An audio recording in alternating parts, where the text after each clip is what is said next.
It is the final day of the Colorado legislature, and lawmakers spent the day taking on big issues, including gun control, high rent, even marijuana. Let's get live to Fox 31's Shawl Turner at the state capitol with everything we need to know here live at 9. Shawl. Well, tonight, the second session of the 74th General Assembly is adjourned. Lawmakers sending a strong message regarding gun control, affordable housing, and tuition. One of the state's most heated debates tabled at the Capitol for now.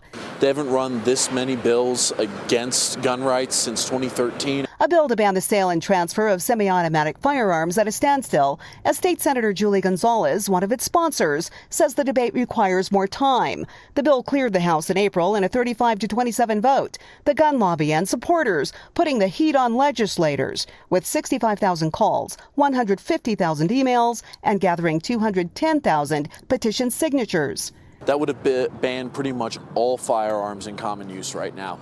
Anything that was semi-automatic with a pistol grip, detachable magazine, threaded barrel, muzzle brake, or could be readily converted to take any of the following that I just mentioned, would be banned. That would put pretty much every gun shop out of business. Another measure allows the State Department of Revenue to oversee gun dealers. Allows the Department of Revenue to create their own police force. But the Colorado Ceasefire Organization disagrees, saying illegal activity was discovered in half of 32 Colorado Springs stores. We need to have the gun dealers following the law. We are joining those ranks, and that will help deter straw purchases and also illegal sales that are going on at gun dealers. On the affordable housing front, legislators gave the green light to measures to fund research and preserve the number of affordable homes. That's a great idea. I mean, it's hard out here for everyone. A bill would provide 2 years free tuition for students attending in-state schools if their families make less than $90,000 a year.